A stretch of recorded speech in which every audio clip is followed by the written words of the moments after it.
Okay, himayin na natin ito. Isipin nyo to, isang napakadilim, parang nagbabadyang kalangitan sa kabundukan ng Negros. Panahon yan ng pananakop ng mga Kastila, napakagulo, napakahirap. Tapos, sa gitna ng matinding bagyong ito, may isang taong umangat.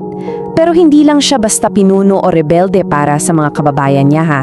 Literal na tinitingala siya bilang isang Diyos. Ang pangalan niya, Ponciano Elope. Sa pagsusuring ito, alamin natin kung sino nga ba talaga ang lalaking nasa likod ng alamat na ito. At paano ba naging isang napakalakas na sandata ang pananampalataya sa panahon ng matinding pang-aapi. Ito ngayon ang pinakamalaking misteryo na sasalubong sa atin. Totoo nga bang kaya niyang magpatawag ng kidlat at bagyo para wasakin ang mga puwersa ng mga Kastila? Kasi, para sa atin ngayon, parang kwentong bayan lang to, di ba? Parang imposible. Pero alam nyo, para sa libu-libong taong sumunod sa kanya noon, isa itong ganap na katotohanan. Naniwala talaga sila na ang kalikasan mismo ay kakampi nila dahil kontrolado ito ng kanilang pinuno. Kaya, ang tanong, paano nga ba nakuha ng isang ordinaryong tao ang ganitong klaseng debosyon at takot mula sa mga tao? Simulan natin sa unang bahagi, ang bagyo sa Negros. Bago tayo dumiretso sa mga labanan at taktika, kailangan muna nating intindihin kung paano nakilala si Ponciano Elope. Hindi siya nakilala bilang simpleng lalaki lang, kundi bilang isang literal na puwersa ng kalikasan. Tingnan niyo yung kahulugan ng pangalan niya, Diyos Buhawi. Yung salitang buhawi pa lang, nagpapahiwatig na agad ng napakatinding lakas at pananalasa, di ba? Hindi naman ibinigay sa kanya ang pangalan niyang nang walang dahilan. Ang matinding paghanga at takot na rin na naramdaman ng mga tao ang nagbigay daan para tawagin siyang Storm God o Storm King. Pero bago tayo tuluyang magpadala sa mga supernatural na kwento, kailangan nating tuklapin yung mga patong ng alamat. Kailangan nating makita ang tunay na kasaysayan.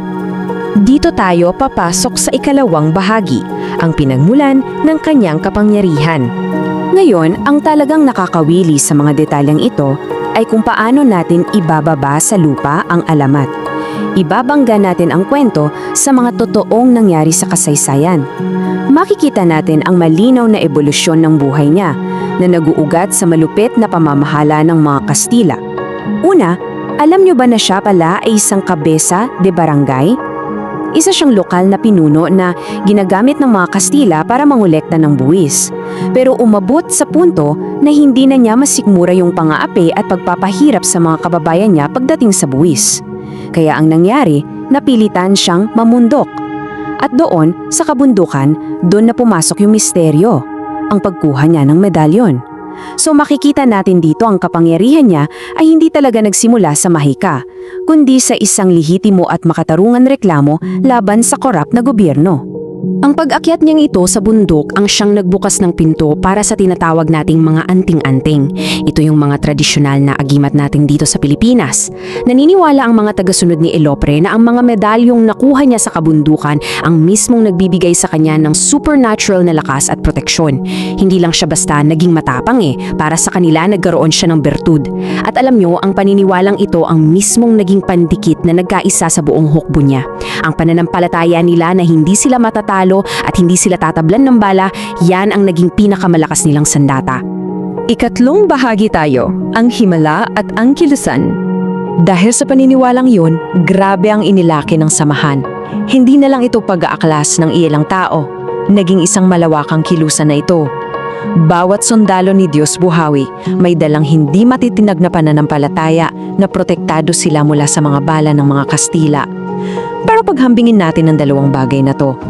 Sa isang banda, nandyan yung pinaniniwalaan ng mga tao, ang himala o ang hindi pagtalab ng bala dahil sa basbas ni Diyos Buhawi. Pero bilang mga nagsusuri ng kasaysayan, tingnan natin yung realidad, ang taktika. Ang totoo niyan, napakagaling na strategist si Ponciano Elope. Gumamit siya ng guerrilla warfare at mga psychological na taktika. Kabisado nila yung kabundukan ng Negros, habang ang mga Kastila dayo lang doon. Ginamit niya ang dilim, ang panggugulat at mismo yung alamat na may mahika siya para takutin at lituhin ang mga kalaban. At napakagandang inilalarawan nito kung bakit naghalo na yung katotohanan at yung alamat. Pakinggan niyo tong CP mula sa mga lokal na testimonya noong panahon na yon. Tila bang magic sa paningin ng mga kalaban. Kasi nga, napakabilis at napakahusay ng mga pag-atake nila.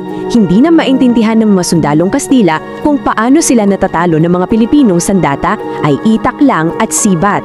At dahil hindi maipaliwanag ng mga banyaga ang pagkatalo nila, lalong tumiba yung kwento na totoo nga.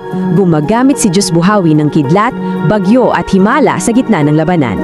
Dumako tayo sa ika-4 na bahagi, ang madugong wakas sa Siaton. Siyempre, bawat pag-aaklas ay may hangganan. Dito natin makikita ang rurok ng tensyon. Isipin nyo, buong puwersa ng kolonyal na pamahalaan ibinuhos laban sa isang tao at sa mga tagasunod niya. Mabilis at napakarahas na mga sumunod niya pangyayari. Una, nagsanib puwersa ang mga Kastila. Kinilala na nila si Diyos Buhawi bilang isang napakalaking banta sa gobyerno, kaya tinipon nila ang lahat ng lakas nila sa Siaton. Pangalawa, sumiglab na ang isang madugong huling labanan.